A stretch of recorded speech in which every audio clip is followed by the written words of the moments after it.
Thanks for downloading a 3CR podcast. 3CR is an independent community radio station based in Melbourne, Australia. We need your financial support to keep going. Go to www.3cr.org.au for more information and to donate online. Now stay tuned for your 3CR podcast. Evil minds that plot destruction,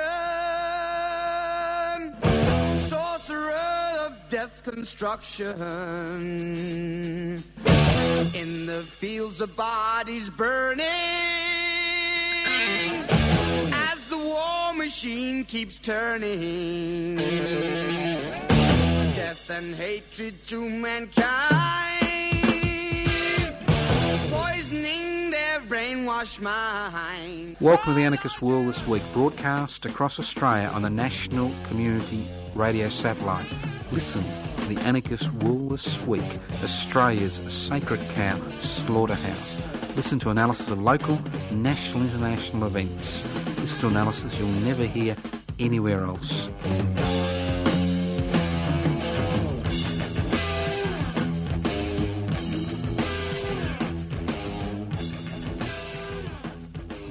Yes, this is the Anarchist World This Week. Yes, it's the first program for 2016, and yes, it is live. L-I-V-E.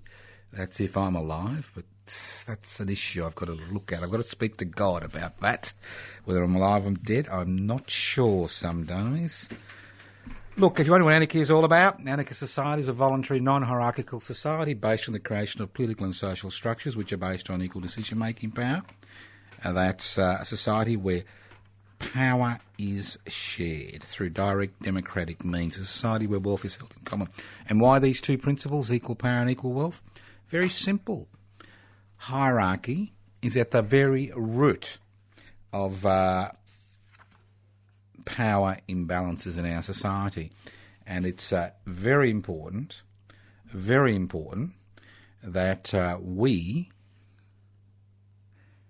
challenge these. Now, the great thing about the silly season, and it is the silly season, is that non-news becomes news, and news never seems to hit the airwaves or the front pages. It's just extraordinary, isn't it? It is just extraordinary, the situation we find ourselves in.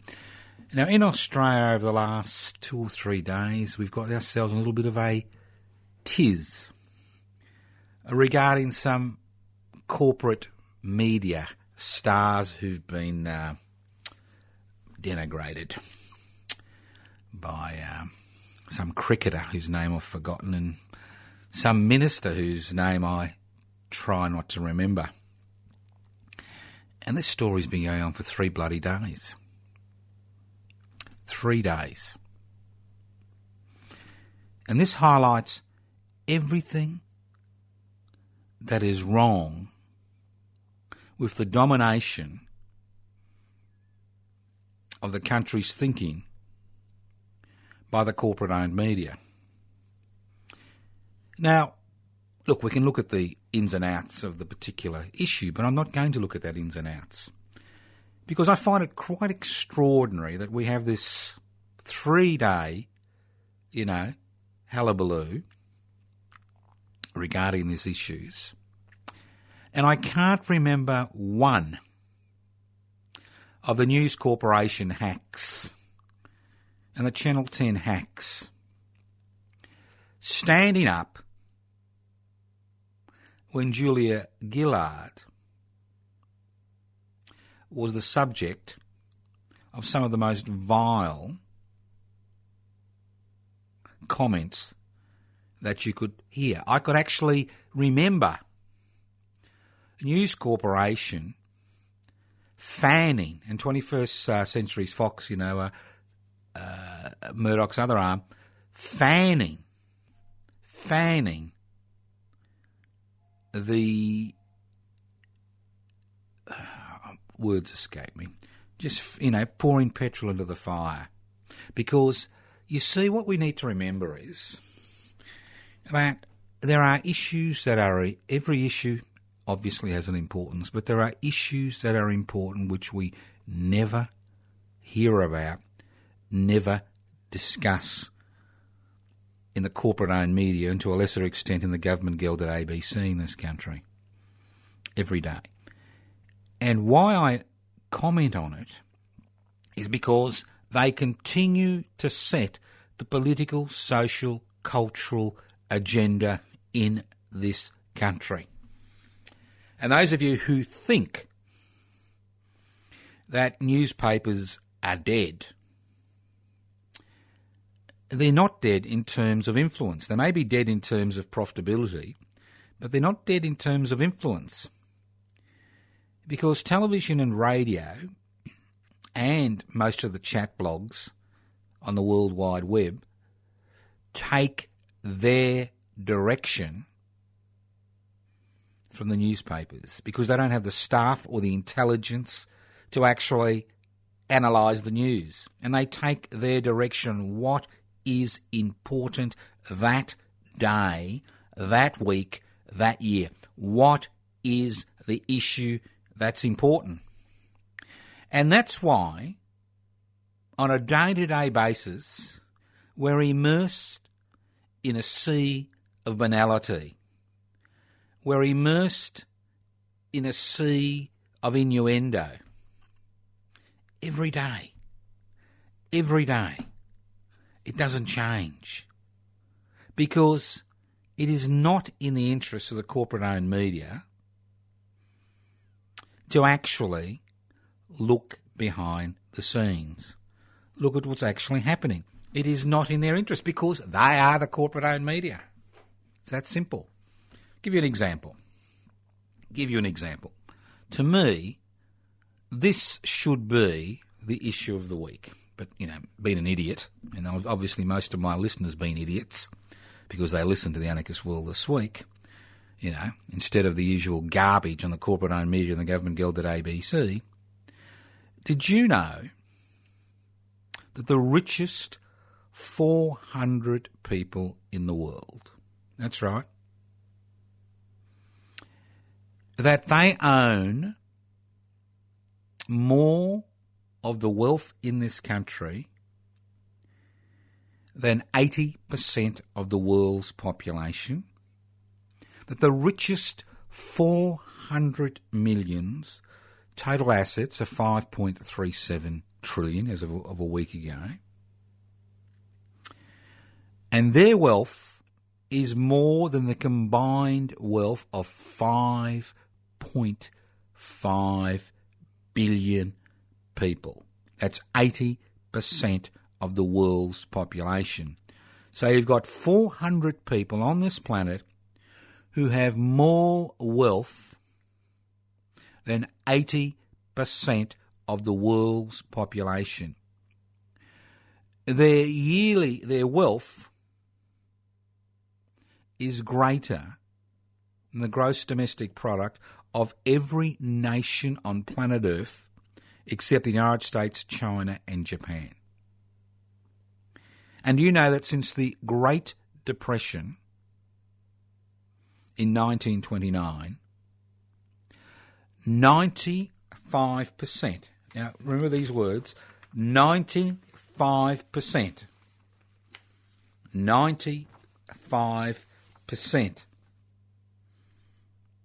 of profits have gone to the top 1%.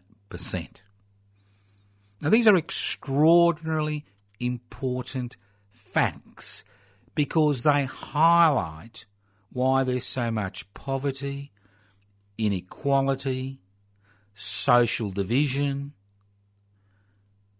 and major issues around the planet. They highlight it, but it is never an issue of discussion. Never an issue of discussion.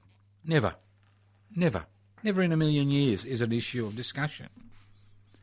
400 people's combined wealth is greater than the combined wealth of 80% of the world's population, 5.5 billion.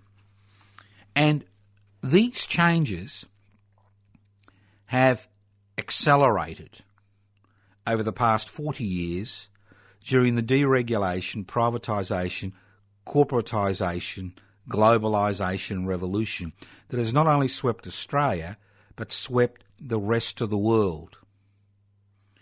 As the world's richest and most powerful people usurp the power of the nation state, whether it's democratic or not.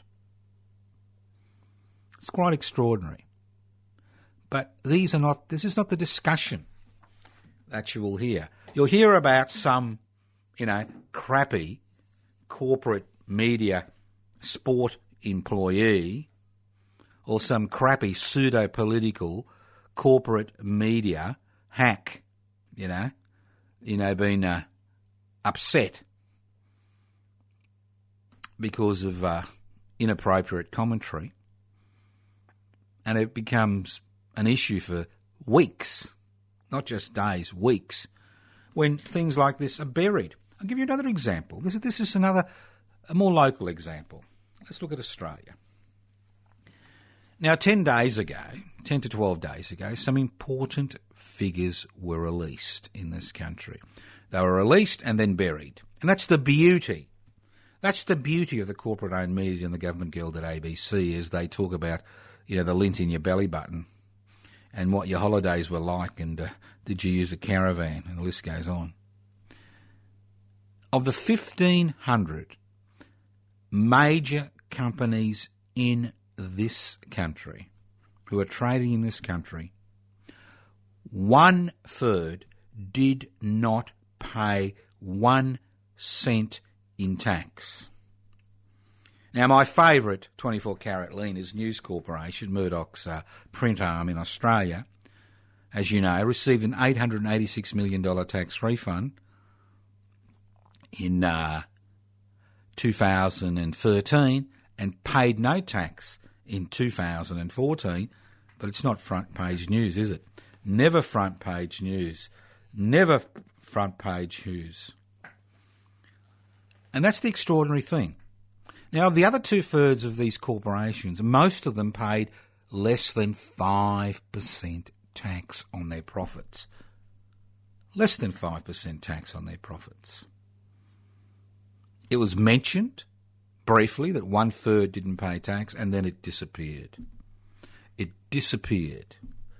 I mean, this is important news because, if you're an idiot like me and you attempt to join the dots about what's happening in society, when somebody says to me, there is not enough money to pay for the medical needs of, my patient, or there is not enough money to assist them in their hour of need, or there is not enough money for public education, or there is not enough money for public infrastructure, so we need, to sell off, the Port of Melbourne to get rid of 50 rail crossings and give Transurban another great tax minimiser, Transurban, another 10 years of, exploiting this, the people of Victoria.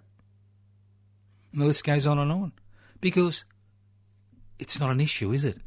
It is not an issue. What is a central issue? The fact that corporate, 24-carat corporate leaners are not paying tax and in some cases getting tax refunds for having very smart and clever accountants who can pick holes through Australia's corporate-friendly tax laws. That's not the front page issue.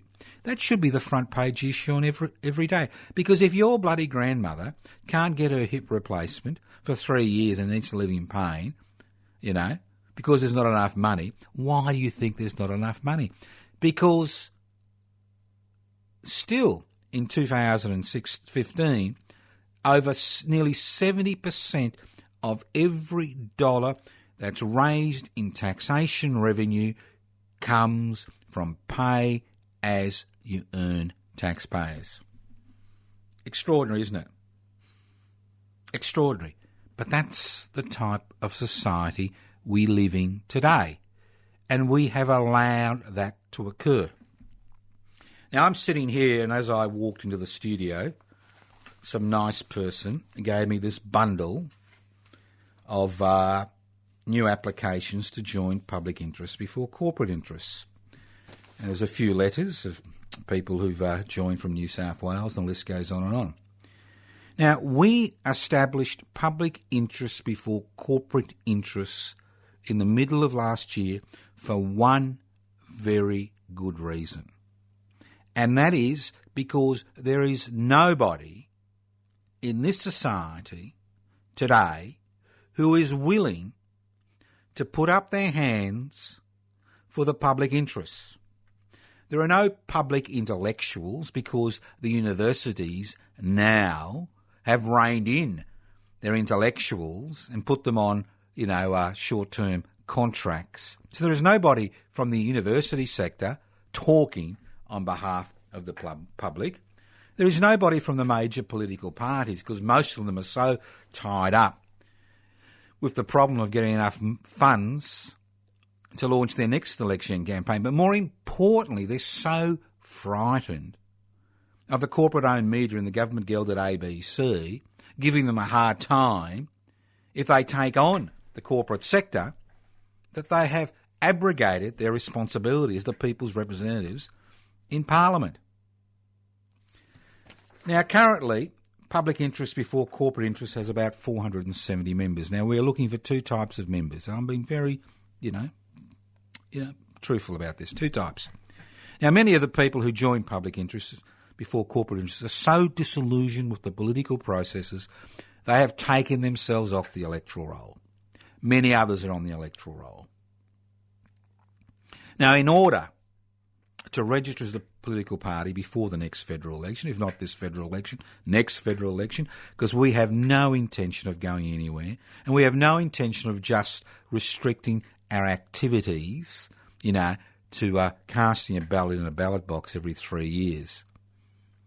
We are a movement, and that's what we're going to become, a movement that aims to ensure the interests of the Australian public, yes, the word public. And what we found, which is fascinating, is most Australians don't even understand the concept of public. The fact that there is a public sphere. Because we have had so much deregulation, globalisation, corporatisation, privatisation garbage to swim through over the last 40 years that the concept of the public good has disappeared from discussion. It's all about the welfare of some corporate employed hack. Now, we need to understand, and I'll give you another example, how it's all tied in, and that's the key. That's what people listen to The Anarchist World this week, because it's all tied in. It's very simple. It's all tied in. There is nothing complex about politics. There's nothing complex about cultural and social change. It is very simple.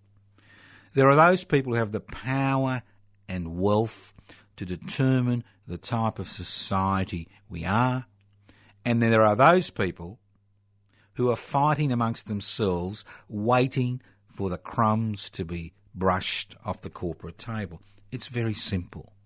It's not difficult. And what we've seen in the last 40 years is the pushing back of every major reform that occurred between the period of the Eureka Rebellion on the 3rd of December 1854 and the dismissal of the Whitlam Labor government on the 11th of November 1975. All the reforms which were wrested from the ruling classes through the blood, sweat and tears of generations of people on this continent are now being shunted aside, pushed aside, removed, while our mates, who are all upset about, being denigrated, publicly denigrated, our corporate hacks, corporate media hacks, not a peep out of them. Not a peep out of them. I'll give you an example about how wonderful capitalism is. And we like here on the Anarchist World this week to keep things up to date. Dick Smith, or the Dick Smith electronic change. Now, I'm going to tell you a little story about theft, about legalised theft, because you've got to remember all these wonderful corporate giants who don't pay any tax do it legally. It's the same with the Dick Smith story. And I'm going to tell you a little story to bring tears to your eyes. Well, maybe not tears, maybe laughter or mirth. In 1982, Mr. Dick Smith sold his electronic change to Woolworths for $25 million. Right? He wanted to do other things, and good luck to Dick Smith. At least he attempts to raise public issues, unlike most other, corporate Australians. So in 1982, the Dick Smith electronic stores were sold for $25 million to Woolworths. Now, Woolworths ran these stores to 2011, and they really never took off. A little bit grungy, a little bit nerdy, They really hadn't been packaged correctly. And in 2011, get your facts right, Toscano. In 2011, Woolworths sold the Dick Smith empire, its Dick Smith empire, to a private equity firm called Anchorage Capital Partners. You like that? Anchorage Capital Partners. That's a private equity firm. In other words, these are corporations which buy corporations or buy businesses, tart them up, and the key word is tart, load them with debt, and then float them on the stock market.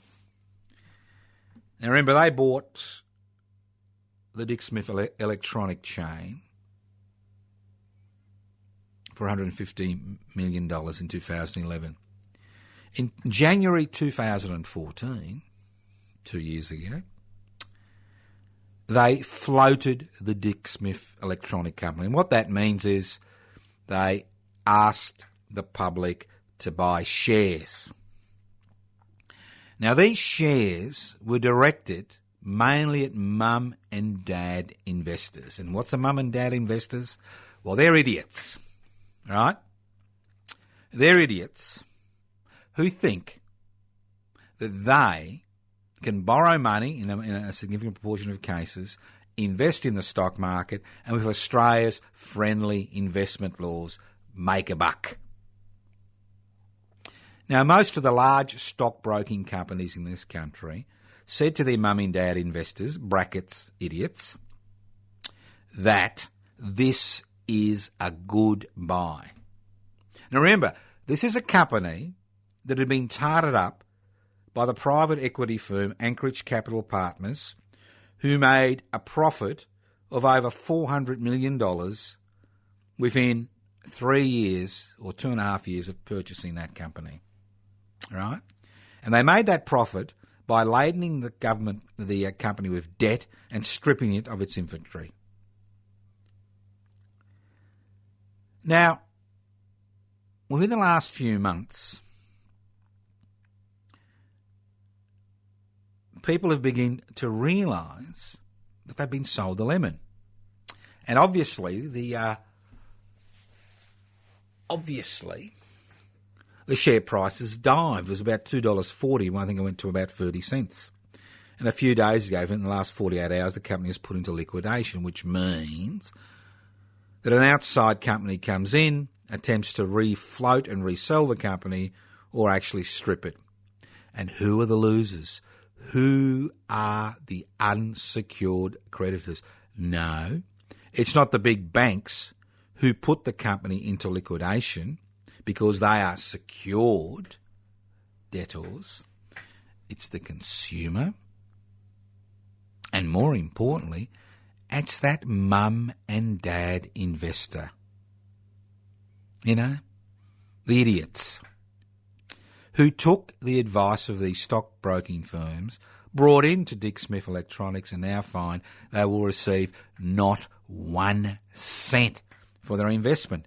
This is a rip-off. It is 100% rip-off. Where's ASIC? Where are the regulatory authorities which are supposed to be there to prevent this type of stuff happening? They don't exist. And that's the beauty of capitalism. I mean, corporate capitalism or capitalism is about one thing: creating ever-increasing profits for your shareholders, irrespective of human, social and cultural costs. And if it means cutting your mum and dad investors at the knees to suit your corporate mates, well, so be it. End of story. Okay. Now, I know the theme today has been me carrying on about these corporate media hacks being denigrated and the response to it. Now, I don't know if you remember Mr. Dyson Heydon, or retired retired High Court Judge Dyson Heydon. Now, Mr. Heydon, a man whose dubious credibility, after it was found that he was going to speak at a Liberal Party function while being the head of the Royal Commission into Union Corruption, in inverted commas. Now, Mr. Heydon used some very strong language. And I didn't see the corporate-owned media and the government-gelded ABC getting in a huff. And he called some union officials, at least he used the word some, louts, thugs, bullies, thieves and perjurers. See, the important thing, if you're going to have corporate capitalism reign supreme, is you don't want any opposition. I mean, you can have idiots like me go off because, see, nobody listens to the Anarchist World this week, obviously. I mean, we don't have thousands of people at our rallies, do we, about the excesses of corporate capitalism, and I'll talk about those rallies in a minute. But what you need to do is you need to criminalise dissent. I mean, we see how the Saudi authorities deal with dissenters. They cut off their heads. End of story. Bingo, bingo. Well, we haven't reached that phase in here, but what we need to do is we need to criminalise dissenters in the public mind. Now, here we are, the trade union movement, which, like any other movement or any corporation has its bad eggs, whose main responsibility has been to improve the lives of the people they represent over generations, now being held up as criminals. It's the whole trade union movement. We see Mr. Turnbull, he's getting a few cracks in his Teflon armour. The trouble when Teflon cracks, it falls off, and then you got Tony barking around the corner. So we've got Mr. Turnbull, carrying on about how we need all these laws. And Mr. Heydon, I should say retired Chief or Justice Heydon, give the man his dues. I won't call him a perjurer, lout, thug, bully or thief, although I've got my own personal opinions which I'll keep to myself. Is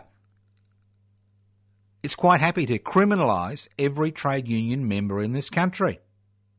Because he said that they've only discovered the tip of an enormous corruption iceberg. The tip, the little tip, 45 officials they were able to point a finger at. A few will have, criminal charges laid against them. 45, but it's just the tip. There's tens of thousands of the thugs out there. So the idea is you criminalise your opponents in the public mind. There's that word, public, P-U-B-L-I-C. You criminalise the trade union movement. You make people think they're just a bunch of thugs, louts, bullies, thieves and perjurers, each and every one of them. Think about it. And then there's people like you and me, beyond the pale. You know what the pale was? It's a paling fence which the British authorities built around Dublin to keep thugs like you out of Dublin, keep the Irish out of Dublin. You wouldn't want too many Irish in British Dublin, would you? So you criminalise dissenters. You criminalise them. You marginalise them. You push them to the limits.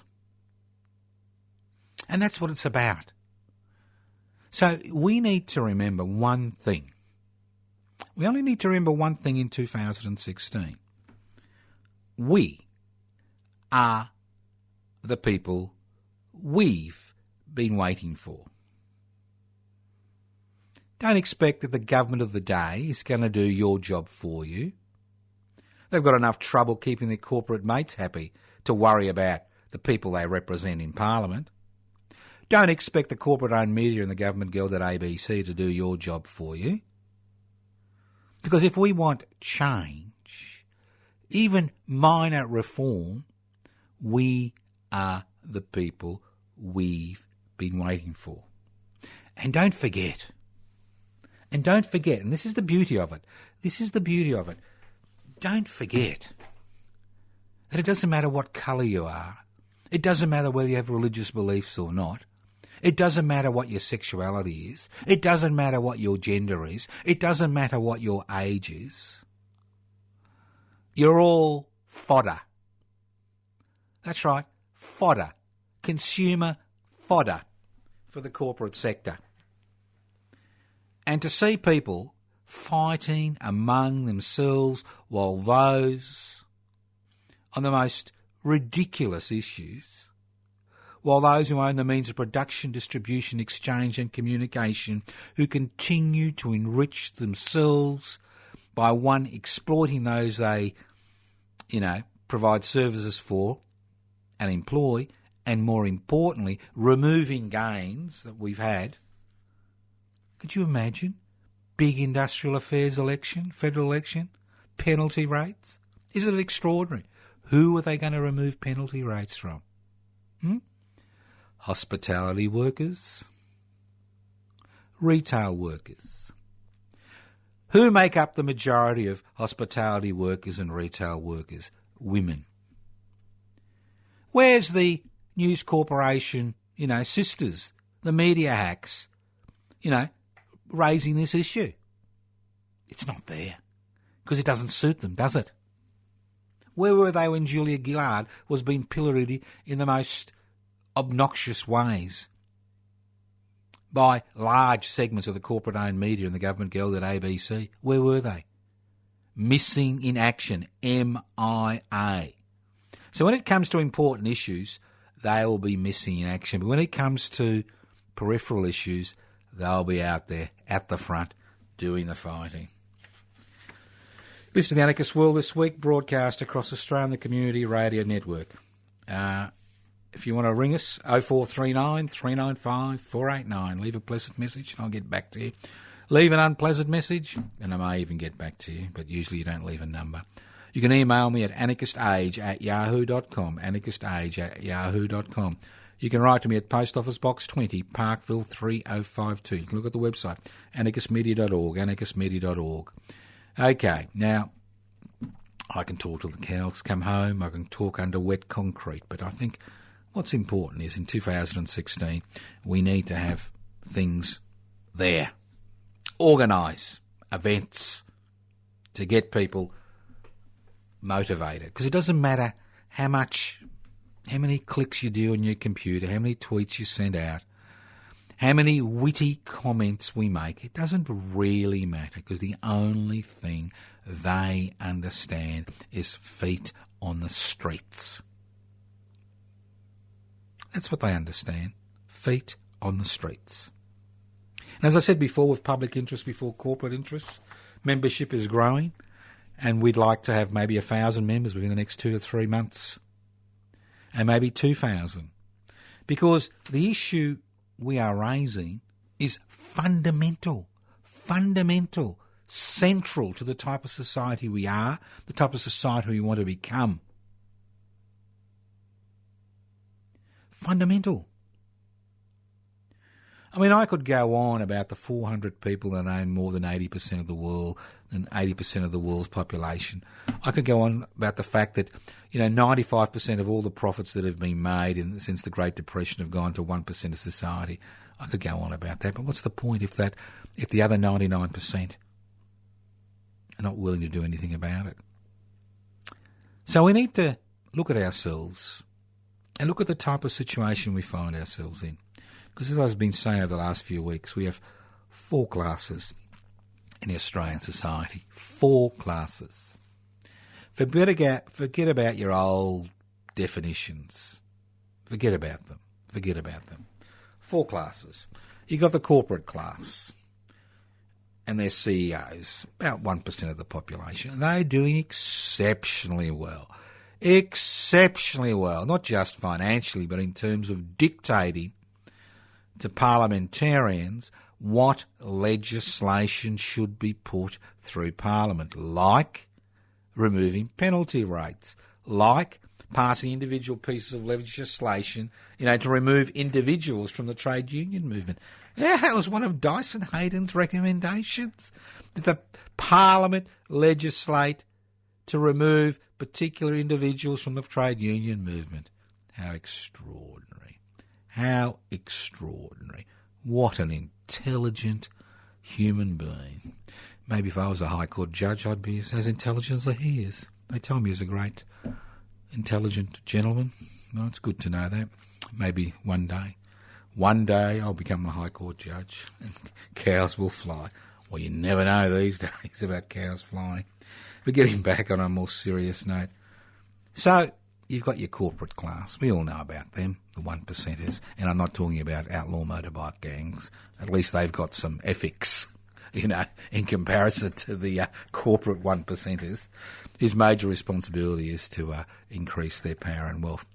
Then you've got the 1%ers Praetorian Guard, a new class, a new bourgeoisie that has actually been created in Australia since 1975. And it's been created through the passage of legislation which allows anybody with the capacity to borrow or disposable income to become an investor. We have the investment class. And about 15% of Australians are now, 15 to 20% are now part of the great investment class. And the beauty about being part of the investment class is you can be a wage slave. You can actually be a small business person. You can actually be a well-paid worker from the traditional working class, and there are many well-paid workers. But as long as you've got access to funds, whether they're borrowed or your own, and you're able to invest and buy that second home or buy those shares, aka Dick Smith Electronics, you can become part of the Praetorian Guard for the corporate classes. You can talk at the barbecue, in your backyard and your dinner parties. You can rattle on about the shares you own, how much money you've made, you're going to make, and most of all about the tax deductions you can claim. Now, I remember I was at a public meeting, a public meeting organised by Public Interest before Corporate Interest in Frankston, Melbourne, I think it's 2 months ago. And Mr. Bruce Bilson, the member for Dunkley, the federal member for Dunkley, who's retiring at the next federal election, was there, and he made a very important point. And it's interesting. It's fascinating. It just shows you how effective these legal tax minimisation rorts are. He said that of the 1 million people who own a second home, not one home, who own a second home, of that 1 million people who own a second home, that their average income is between $30,000 and $50,000. I went, wow. You can earn $30,000 to $50,000, and you can go to the bank and they'll give you money for a home, let alone a second home. And then the penny dropped. You know, me being an idiot and a bit slow, it takes a while for the penny to drop. And then the penny dropped. Obviously, they only have 30 to 50,000 income because of all the legal tax minimisation lurks the investment class, the new bourgeoisie, can use.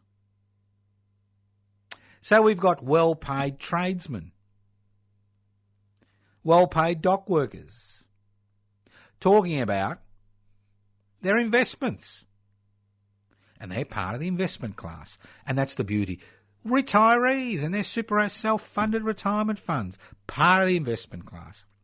Then you've got the drudges, the working class, people like me, the working class, the drudges, the 50 to 60% of society who are pay-as-you-earn taxpayers or run small businesses that don't employ labour. You know, the working class, the people who pay taxes in this country, the working class, wage earners.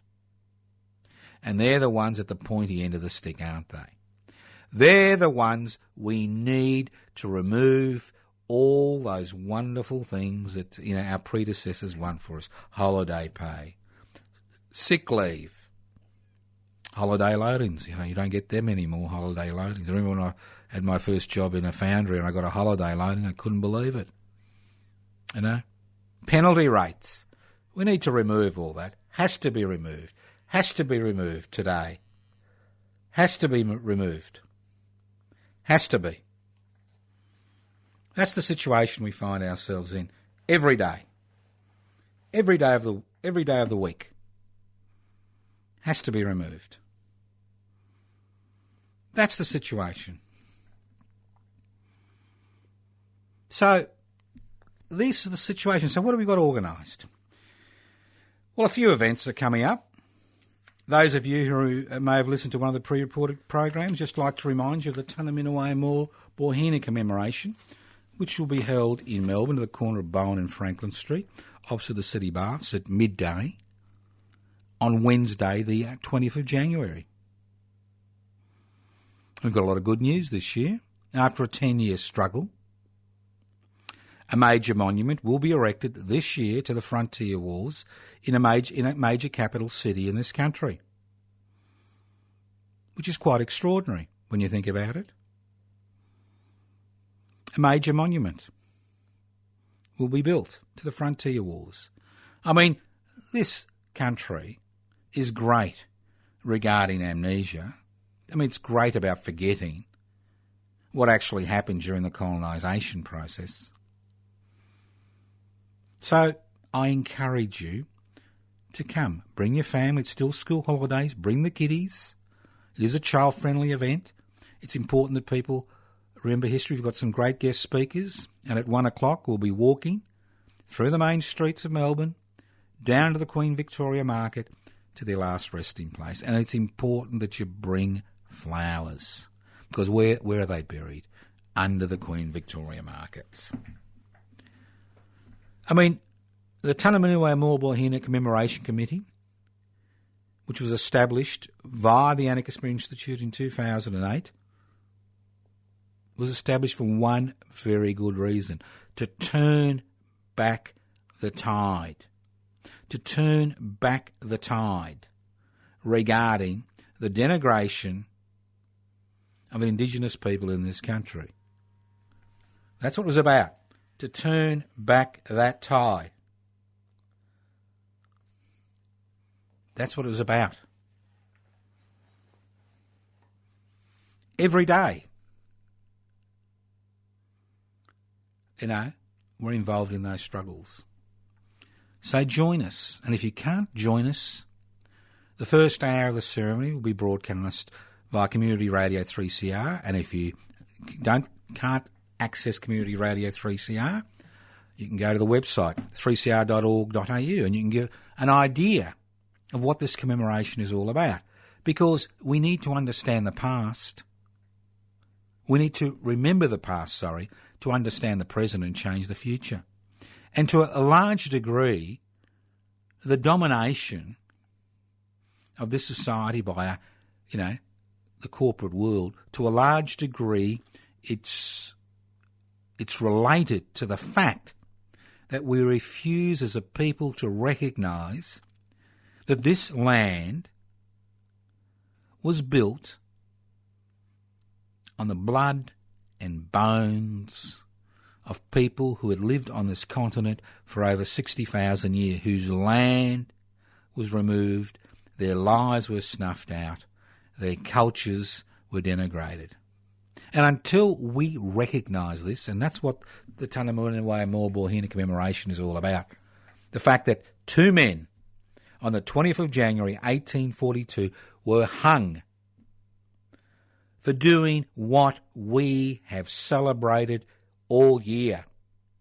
All year during the centenary of the Anzac Landing, we have celebrated people fighting other people's war while we denigrate, ignore those men and women who paid the ultimate price for protecting their lands, their people, their culture, their children, their languages.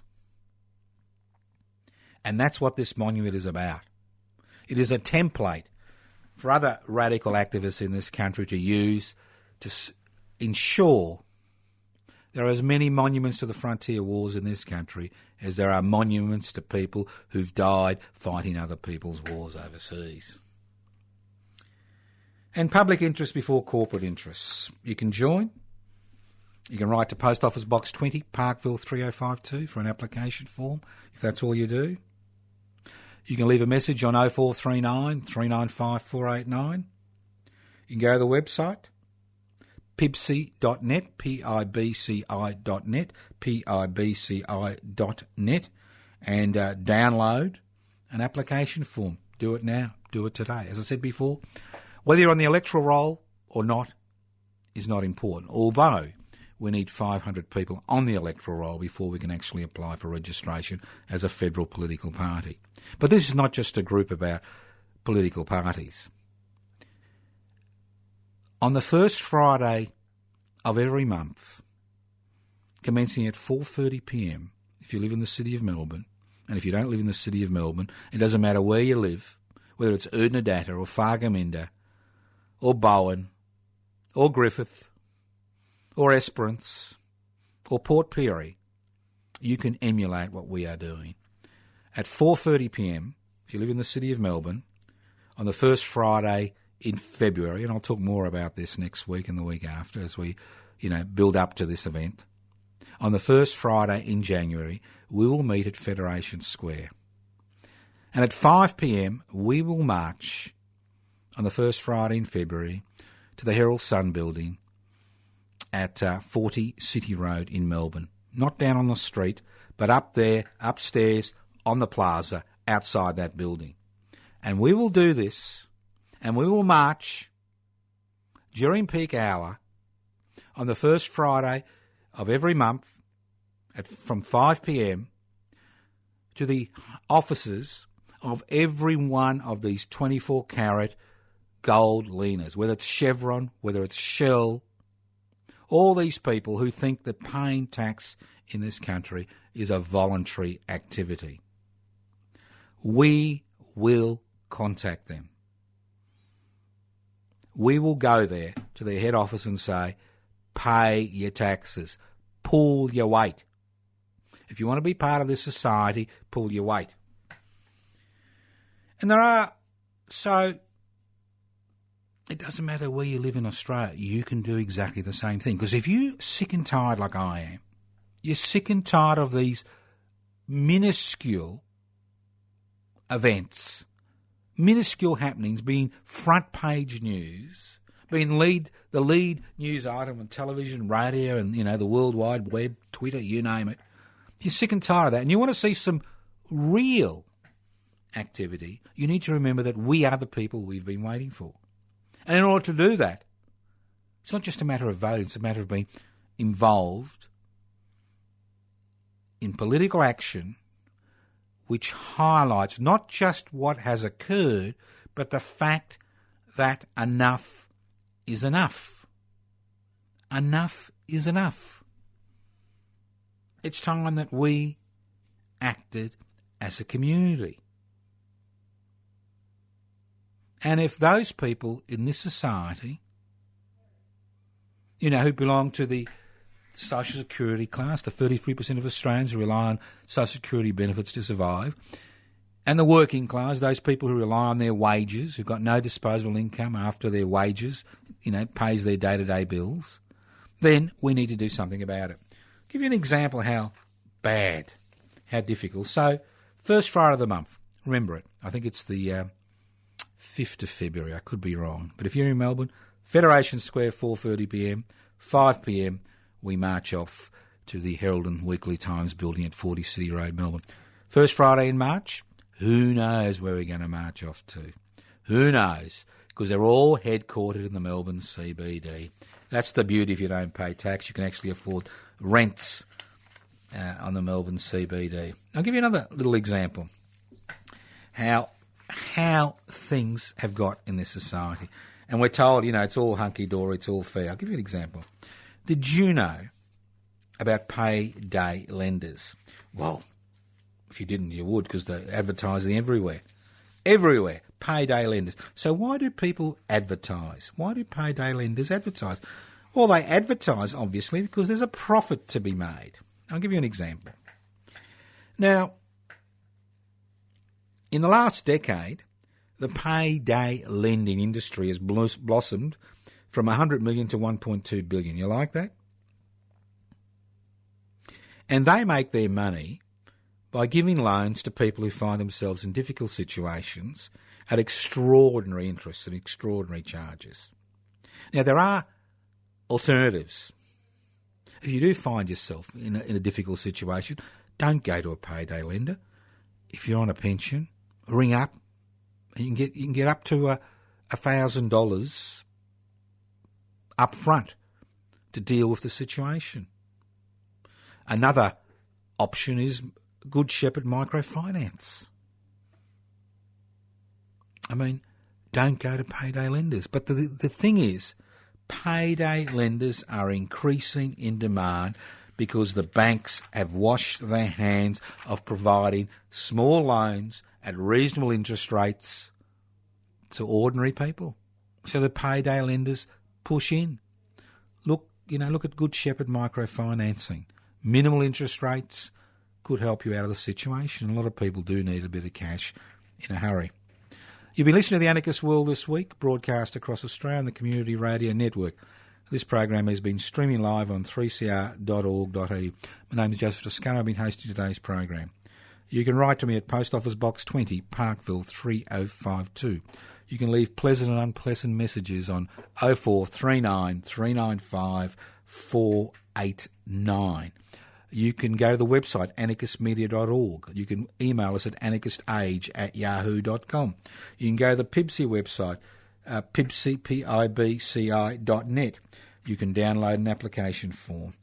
You can always write to us at Post Office Box 20, Parkville 3052.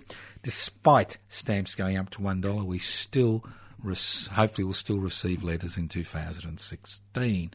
Thank you once again for listening to The Anarchist World this week on your local community radio station. Go to the website, anarchistmedia.org, have a look at the calendar, look at our events which we've got planned for the next year. It's important that you become involved. There are a series of events, starting with the Tunnerminnerwait and Maulboyheenner commemoration on the 20th of January. Then we've got the Wednesday Action Group back in action on the first Wednesday of February outside the ABC in Melbourne, 120 to 130, South Bank Boulevard in South Bank. Then you've got on that same Friday, you've got the big gathering Federation Square, and then up to the Herald and Weekly Times building at 40 City Road. So join us, become involved. If you think it's all garbage, well, take a bit more ice, take a few more drugs, take a few more medications, and you'll be all right. But if you want change, and you want change in 2016, and you're sick of the garbage, get up out of your chair, stop being a click activist and become a real activist. Get on the street, feet on the street. We expect to see you. Thank you once again for listening to The Anarchist World this week.